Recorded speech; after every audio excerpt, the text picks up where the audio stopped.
And now, live from the Infowars.com studios in Austin, Texas, it's your host, David Knight. Welcome back. I'm David Knight. We're going to be joined in the next hour by Doug Casey of Casey Research, Crisis Investing, and we're going to talk to him about an essay that he did about whether or not we will be able to stop a race war that will break the U.S. apart. I think that's the design by George Soros and others.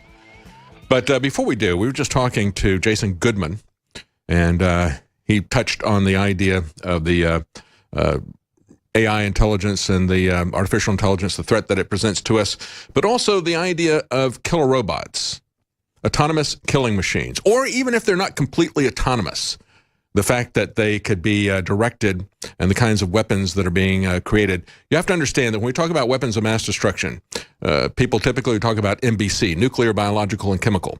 We now have another class of weapons to add to this, and that's these killer robots, these killing machines, swarming drones, assassination drones, as you saw illustrated in the film. We played a little bit of that last week, and it was part of a drone video to try to explain to political leaders why they need to be concerned about this. And the part that we had played for you, he holds a handheld drone in his hand, and it goes up, and it's kind of dancing around. And he says, yeah, it's randomly moving around so that it can't be taken out by a sniper. But it has facial recognition, and it's been pre-programmed with one individual's face, and it has a shaped charge in it. And so he releases it, and it goes out and it finds a dummy head, and it explodes that shaped charge, which would basically kill a person with that. Now, I want to play the next part of that video, because what he does is he first illustrates the weapon.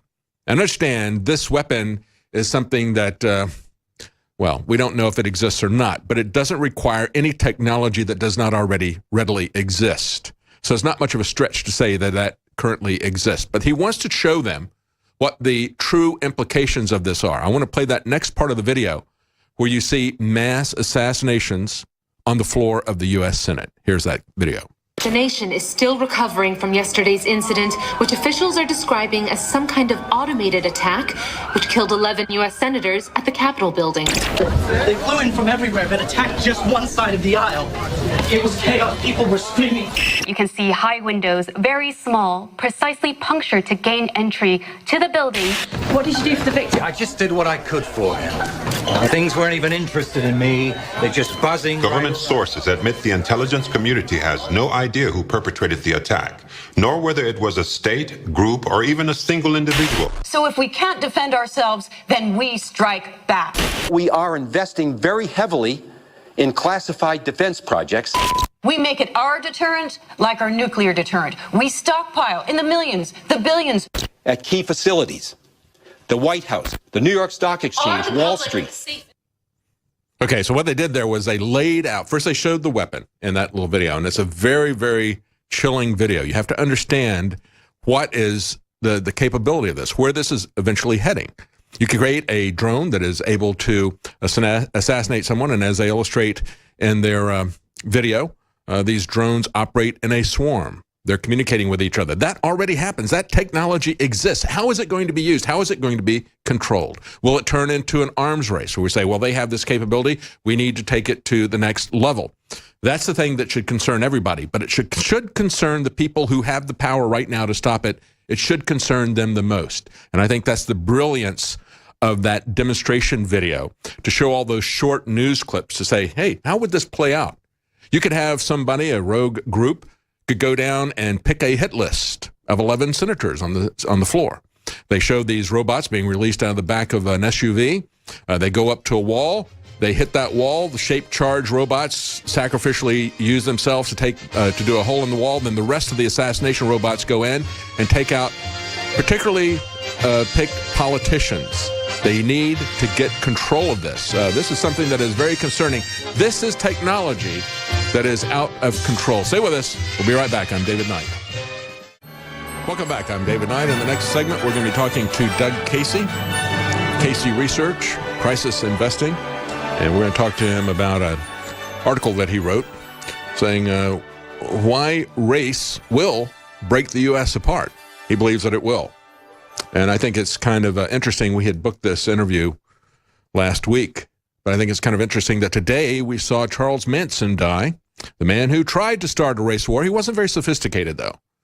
Not like George Soros, not like Antifa, not like Black Lives Matter. That is weaponized to start a race war. Very sophisticated compared to his desires, but a lot in common with Charles Manson. It is an insane idea, born out of evil and hatred, but they have a very sophisticated plan to make that happen. We were just talking about killer robots, and we don't have time to run it, but there is that clip. If you haven't seen it, Boston Dynamics, these are the people who were making robots, and they have robots that walk and 4 legs and so forth, robots that can walk and run on 2 legs, and now they've got a robot that's doing backflips on 2 legs like a human. There's a little bit of spots of that. Yeah, you can see him jumping from one block to the other and doing it very capably. It's amazing to see this balance, and it is very frightening. If you think the day is very far away where we're not going to have the human population oppressed and suppressed by robots like this, doing military functions, doing police functions, you're not paying attention. You should be very concerned about this because we don't have politicians who care enough or have the vision to see where this is leading. That's the really disturbing thing. They don't support our individual rights, and they're looking at this just like the engineers who design it and think that it's not going to affect them. It is going to affect them. And if we don't start establishing individual liberty, human dignity above all else, then we're going to wind up slaves in a very high-tech, very oppressive society. And when you look at that robot, and when you look at the film that we just played, again, that assassination drone from last week video, where they try to explain to politicians how this is going to look, you have to understand where this is headed. And I don't know really at this point what we do, because we've got a lot of leaders who basically are just playing sexual harassment games. Here's Hillary Clinton praising Al Franken for admitting to sexual assault and says that he's better than Moore and Trump. And this is what we're preoccupied. I mean, we got the world about to burn down, being taken over by these incredibly agile, sophisticated killing machines. And again, they don't have to be self-aware. They can be directed by people like, Hillary Clinton, for example. Or if you're on the other side and you're afraid of Donald Trump, think about Donald Trump controlling these autonomous killing machines. Does that bother you? I mean, we ought to come together regardless of our political differences and stop this insanity. But that's where we're going to head. And meanwhile, we're just playing these little games back and forth with Al Franken, Moore, and Trump. And Hillary comes out. She says, look at the contrast between Al Franken, who accepted responsibility, he apologized, and then on the other hand, you got Roy Moore and Donald Trump who've done neither. Okay, well, what if they're innocent? Should they accept responsibility if they're innocent? We saw the photographic evidence of Al Franken, and as a matter of fact, it's not just that one picture where there's a question whether or not he's touching, but there's other issues where he's done this over and over again. He did it to Joy Behar at an awards ceremony. So you can look at Bill Clinton.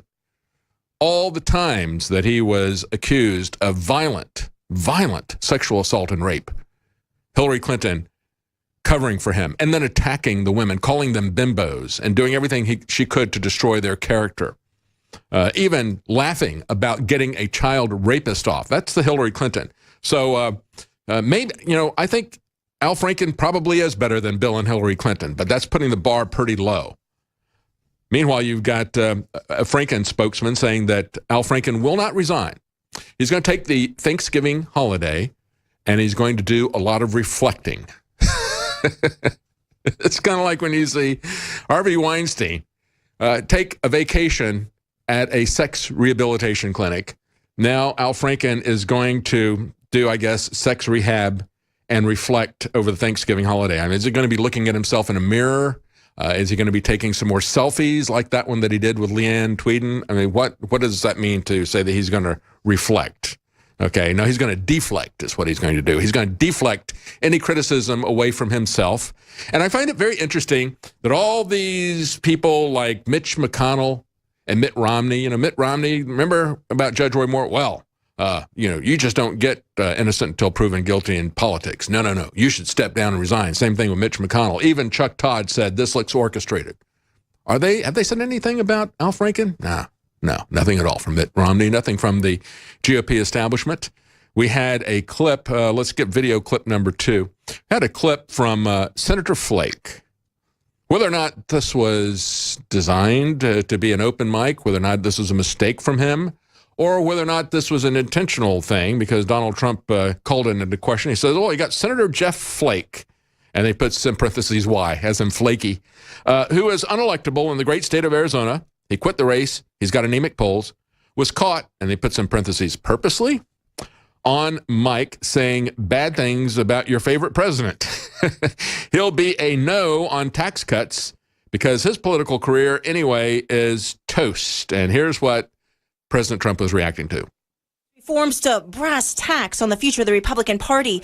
Just seconds after Senator Jeff Flake had finished a town hall on tax reform, he's still on an open mic, chatting it up with Republican ally Mesa Mayor John Giles. Come the party of Roy Moore and Donald Trump. We are the toast. And I'm not throwing smoke at you, but you're the guy that could, just for fun, think how much fun it would be just to be the foil, and to point out what an idiot this guy is. Okay. Anyway. Just then, another man points to the senator's lapel mic. The realization washes over Jeff Flake's face. Back to the conversation, though. The mayor prodding the senator here to run for president, apparently referring to Donald Trump as an idiot. Giles had just minutes earlier asked Flake about the possibilities for 2020. You can see the mayor highlighted here at the front of the audience. Senator Flake, I think can we start the presidential campaign today? If there's any way we can. Okay. So they don't think just that Donald Trump is an idiot. They think you're idiots. They think that they can keep running for election, that Jeff Flake can run for president, and they can keep lying to us about the borders. They can keep lying to us about Obamacare. They can keep lying to us about cutting taxes. And these globalist establishment rhinos think they can just keep getting elected. No, you can't. That's why it is so important when we look at what they're doing, and they lump Moore together with Trump. Why? Because they use the same tactics. Look at what Gloria Allred did. I talked about how this, not only is it exactly the same MO, but it comes out at exactly the same time, about a month before the election, coming out with these accusations, the same as they did with President Trump. These people are very incredibly corrupt, unbelievably corrupt. And if it's not just Jeff Flake, it's also Susan Collins, who is now saying she's not going to support tax reform and so forth, and calling out President Trump, still complaining about the sexual harassment charges that were disproven. Remember Gloria Allred, what she tried to do to President Trump? And then they exposed, because they had an email, they exposed the real motivations of Summer Zervos, but that didn't stop it. They're still coming after President Trump, trying to sue him, and that, of course, has been put off as long as he's president. But she's coming out and saying, wait, we still got these sexual harassment allegations against Trump, and they remain very disturbing. She says voters in Alabama have to choose not to elect Roy Moore. You know what Susan Collins did when Bill Clinton was up for impeachment, both for obstruction of justice and for perjury and other charges? She refused to vote to impeach him. She didn't have a problem with what Bill Clinton was doing.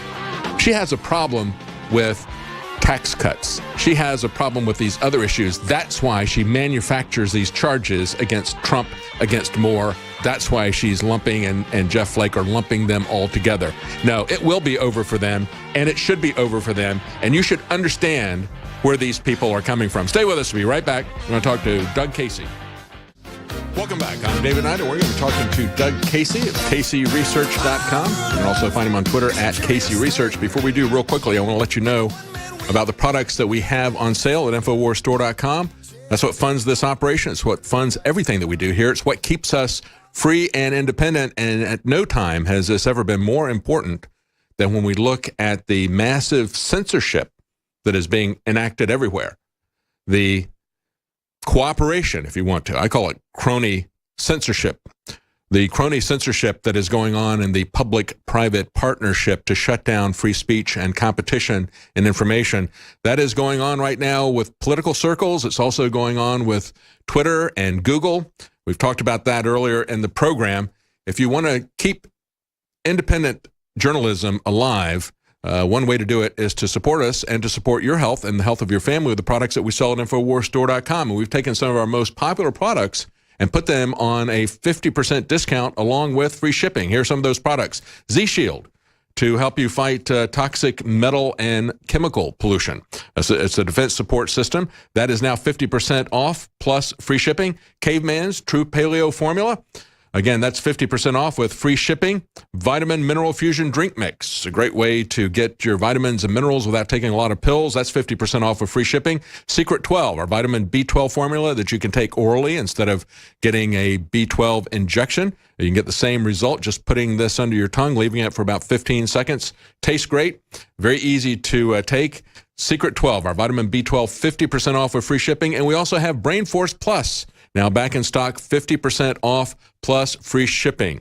A great way to increase your concentration and to increase your alertness without taking a lot of caffeine or other things like that. Brain Force Plus, a great nootropic. Again, 50% off with free shipping. Take a look at all the different products that we have on sale at InfoWarsStore.com.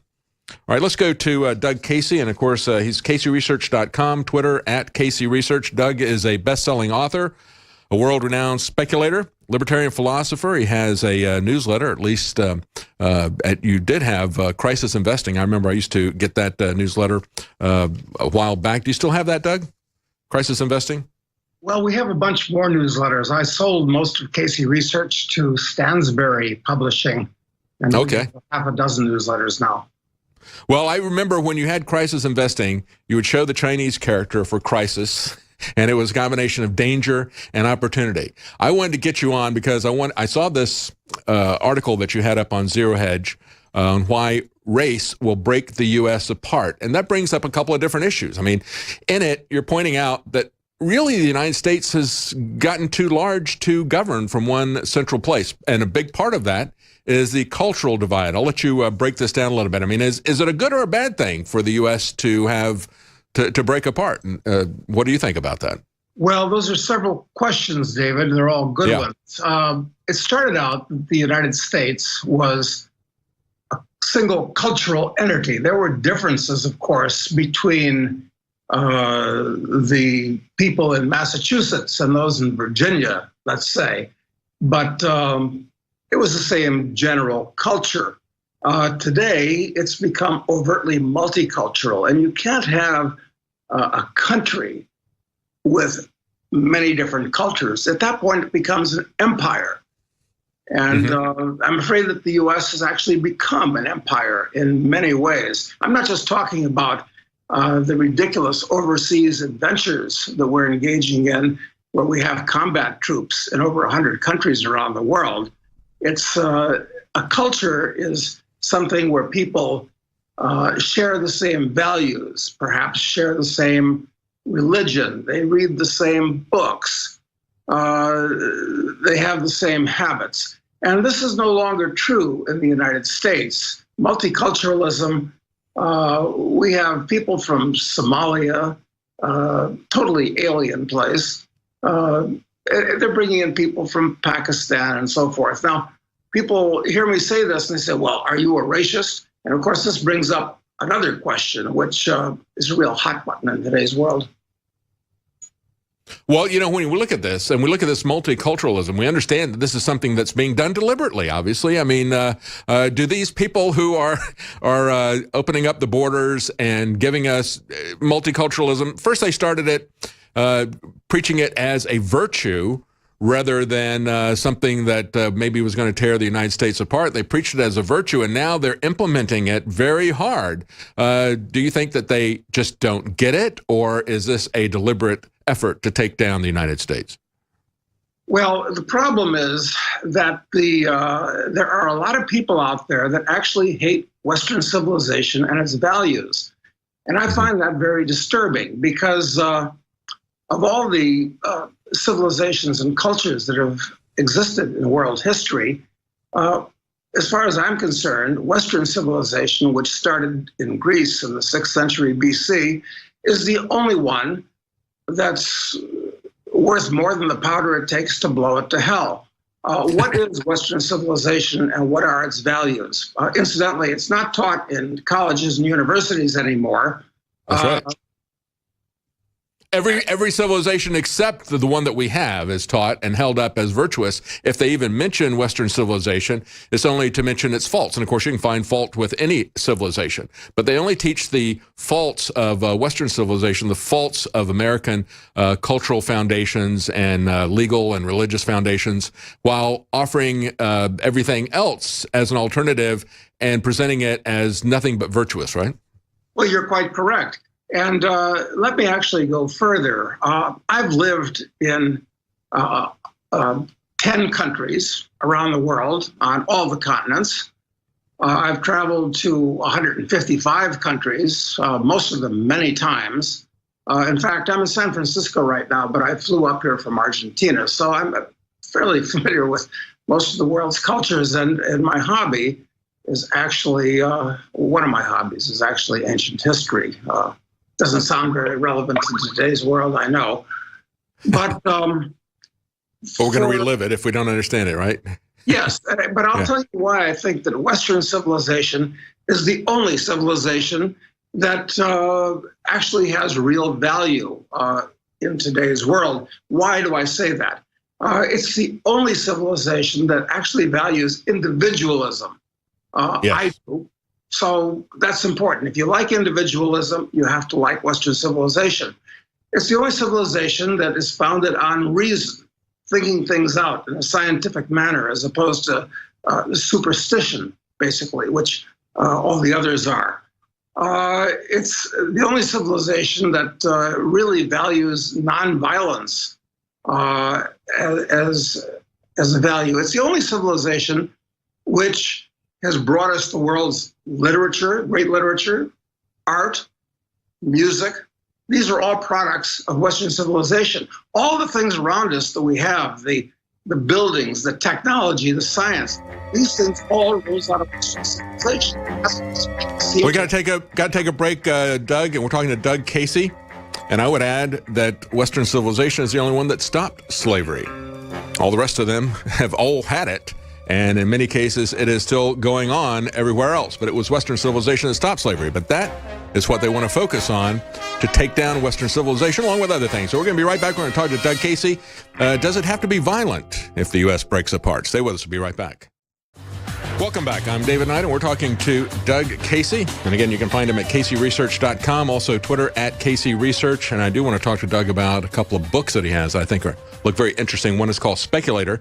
The other one is called Drug Lord, and I want to get into these two because it looks like it hits on all the hot button issues of our time. But before we do, I wanted to finish up with this editorial that Doug had written. It was on Zero Hedge on why race will break the U.S. apart. Doug, you know, when I'm looking at this, I can clearly see that the U.S. is coming apart at the seams. And it's not just the multiculturalism, but people are going in different directions politically. And we have, if it's not Islam that's going to come in and break us apart, because, Islam is both a religion and it's also a political, legal, cultural system, so that could break us apart. But we have a lot of political differences right now. You can see this with all the not my president and people pushing for revolution. And when you look at the size of the United States, I just think that it's become ungovernable. Certainly, it was never designed to be governed from one point at the center. But you look at the population, just Texas alone is about 10 times what it was for all 13 colonies originally. So I can very clearly see this happening. There's movements in Texas. There's movements in California to do a Cal exit or a Tex exit. So I could see that happening. Why did you focus, though, on race? Well, look, genetically speaking, going back to the beginning of Homo sapiens, it's pretty obvious that in your clan, you were with people like yourself. If you were out hunting a deer and you encountered somebody that was different from you outside of your clan, you're both fighting for the means of survival. An identifier that this person wasn't part of your clan or part of your tribe, perhaps, was that he was a different race. Mm-hmm. So that it's an identifier. Look, we have to discriminate between all kinds of things, good and bad, fast and slow, stupid, intelligent. And race is unimportant when you're talking to an individual. And I think that you should view people strictly as individuals. But you try to gain all the information that you can about an individual when you meet him. Is he male or is she female? Okay, that gives you data about it. Is he or she of a certain religious background or a different one? Gives you more information. And race is one of these things that may tell you something about them until you get to know them as an individual. And that's the way I see things. Because as a person who believes in free speech and free thought,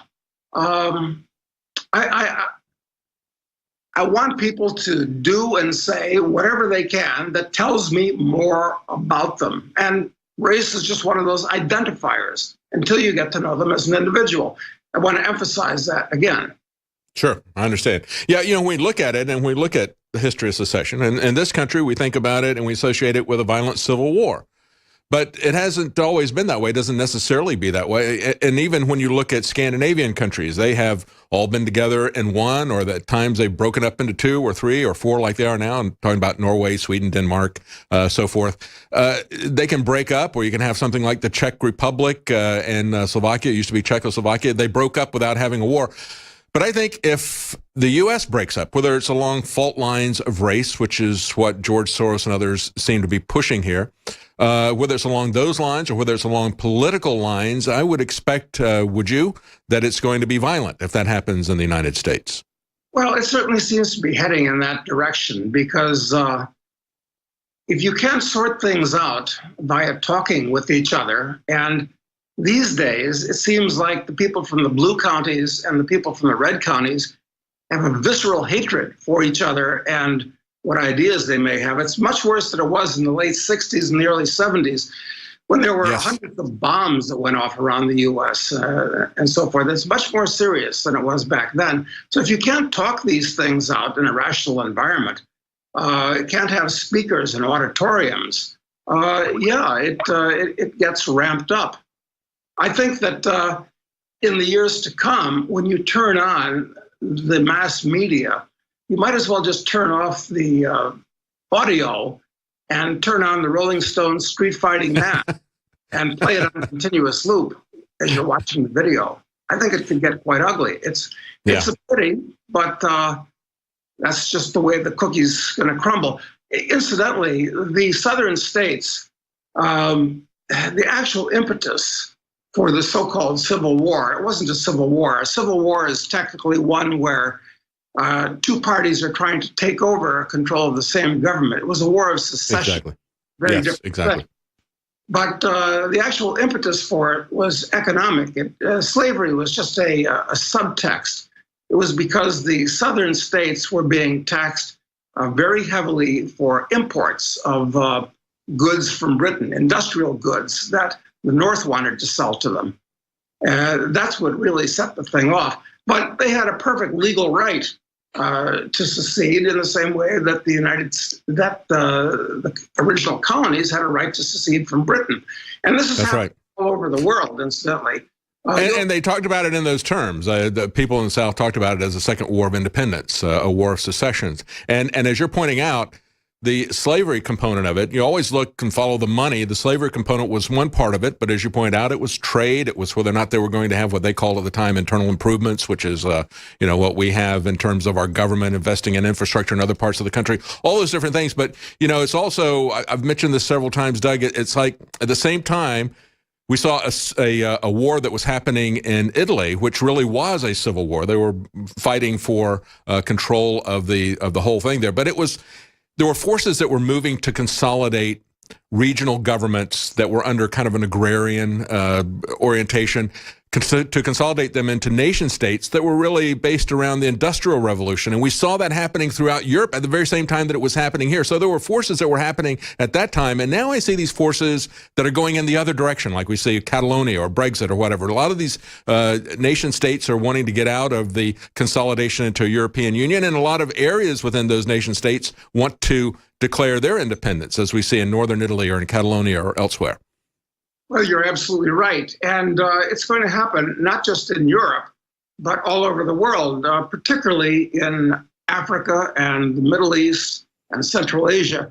None of those so-called countries there are real entities. They were all put together arbitrarily with in the boardrooms of Europe, drawing lines. So Africa in particular is going to be full of wars of secession and civil wars in the years to come, which is especially interesting because by the year 2100, 45% of all the people on this planet will be from Africa. Demographics is a trend that can't be turned around easily, and people aren't paying attention to this.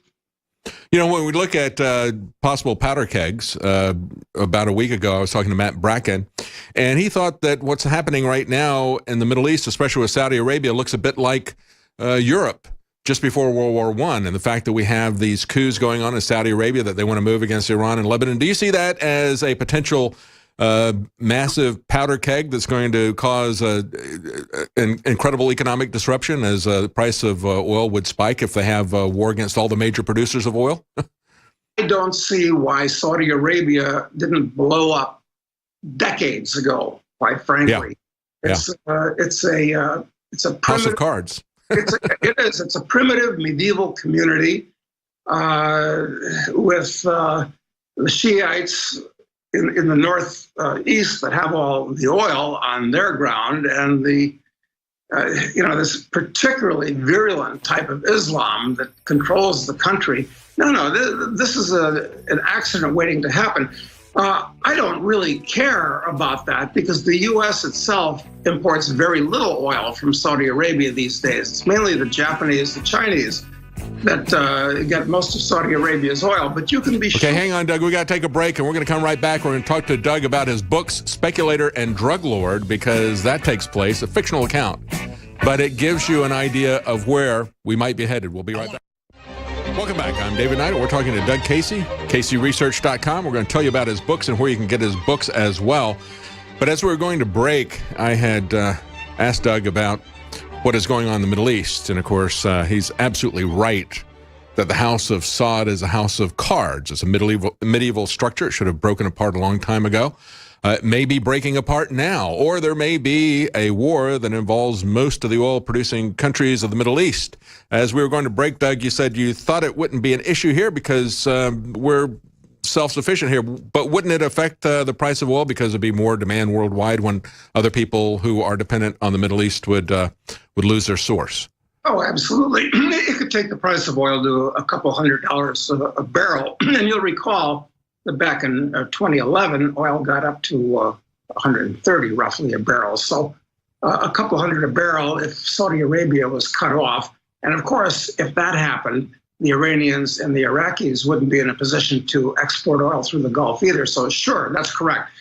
In the long run, however, I have tremendous faith in scientists and engineers. There are more scientists and engineers alive today than have lived in all the world's history put together. And they're in process of developing new ways to retrieve the hydrocarbons that are under the ground and to fabricate hydrocarbons from, it's very simple. It's only hydrogen and oxygen and carbon. Yes. Simple elements. A synthetic fuel, yeah. So this stuff shouldn't be blown out of proportion. Sure. Okay. Well, that's good. Let's talk a little bit about your books here. You've got a couple of them. They look very interesting because they look like they're fiction books, but they're pieced together from your experiences, from your interest. One of them is Speculator, and then the synopsis you've got here is very interesting. It said, the greatest gold discovery in history draws a young Charles Knight, no relation to me, to West Africa, and he gets caught up in a world of speculation and African politics. And then another one, Drug Lord, that navigates the war on drugs and crony pharmaceutical industry. I've known you for a long time. I know the war on drugs is something that is preoccupies you a great deal, as it does me. I'm very concerned about the negative effects of the war on drug. Tell us a little bit about those two books there, Doug. Well, Speculator, first of all, let me say one thing about novels is that you can say a lot of things in the form of fiction that you had best not say, perhaps, in the form of nonfiction. Yeah. So that's one reason I did that. Also, there's a different group of people that tend to read fiction and read nonfiction.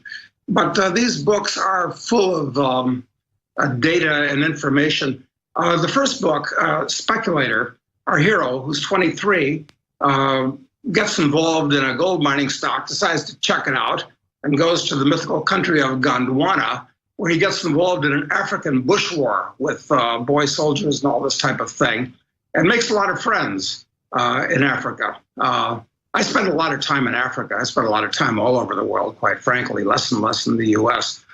So he makes a couple $100 million. The government steals it from him. He salvages some of it, and then he goes on to the second book. There's 7 books in this series where he comes back and decides to become a drug lord, both in the legal, which is say the FDA area, and the illegal, the DEA area, doing drugs. So we pretty much explain the way the drug business works, and it takes him back to Africa and gets involved with got a bunch of guys that are in a black drug gang in Washington, D.C. that become his friends. So these things, they're both actually excellent reads, excellent novels, if you read the recommendations by various people. So it sounds like it's kind of culled together from your experience, your philosophy as well, and in contemporary 21st century America. It sounds like a real adventure book. Well, that's quite correct. It's set in current day. And worldwide, of course, yeah. Say that everybody's first novel is at least semi-autobiographical, and there is some truth to that in these books. But they're going to get more wild and woolly as time goes on, because in next year's book, Charles becomes an assassin, where we explore the history and the techniques, and most importantly, the morality of political assassination. And then after that, he's accused of becoming a terrorist, which is a real hot potato in today's world. And the year after that, he becomes a warlord, where he goes back to Africa. And everybody's supposed to hate warlords, but I'll show you how a warlord can be a very good guy, because Charles is a very good guy, highly moral.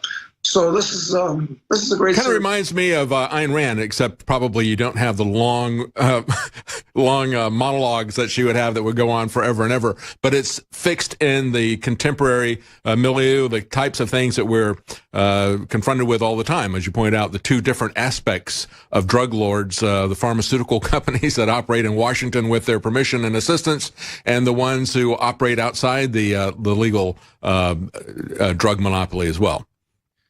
Yeah, I mean, I've been in the investment business most of all of my life, basically.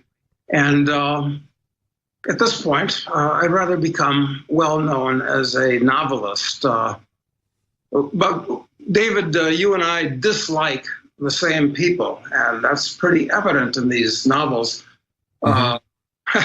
There aren't many out there like it these days. It's like the Jack Reacher books, but with sound philosophical input. That's right, and with politics and resources at the center of it, because all of your research has really been going out and identifying natural resources. Pretty much, you focus a great deal on that. That's, I'm sure, why you went to Africa, because we've seen with the Bilderberg Group that their focus, as you point out, it's not just that it's a lot of people that are going to be there that are going to be driving events and politics, but the vast wealth that is there. And so that has now become a focus of the elites who meet at Bilderberg or at Davos. How can they get control of that? How can they exploit that? And of course, the politics that we're seeing right now with Mugabe and the Marxism that is there, I'm sure that's a part of Speculator as well. Well, I've actually spent a lot of time in Zimbabwe, of all places. When it was Rhodesia, during the war, my first book, The International Man, became the largest selling book in the history of Rhodesia. At that time, there were 250,000 Europeans in the country. There are probably not more than 3,000 or 4,000 left. Wow. So at that time, they all bought International Man to assist them in making the chicken run, as they called it. But and now everybody's buying Bitcoin in Zimbabwe is double even the astronomical prices that we're seeing worldwide, because they're trying to get whatever they've got left out of there. Whoever is left there is trying to get out. Well, The name of that first novel is Speculator, and of course that's what I've been my whole life. And I got involved in Bitcoin some time ago. I got involved in stocks that are related to blockchain technology and Bitcoin as well. So I don't have to write these novels because I need the money. I'm writing them because I'm interested in it, and I think interested in the subjects, and I think people will be interested in reading the novels. Well, I think they will be too. I think there's a lot to be learned, as you point out, in a fictional novel. You can get to the nitty gritty that you can't in a something that is not fictional. You can have the disclaimer there that any resemblance to people, real or imagined, is just coincidental, when in fact it may not be. That looks like an excellent series of books, and of course it draws on your vast experience as a speculator, as an investor, as somebody who looks at natural resources, and also at politics. I can remember years ago reading a book by Jim Rogers called what was it? I don't remember the title now, but he went around the world on a motorcycle, Jim's an old friend of mine. That was probably Investment Biker. That's it. Investment Biker. He goes around, and I thought it was very interesting.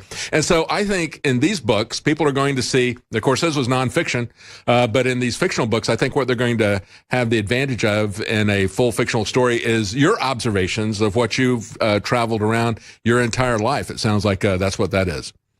Well, and I've got to say that in both of these two books, in a minor degree, they're platforms for talking about the problems between the races today.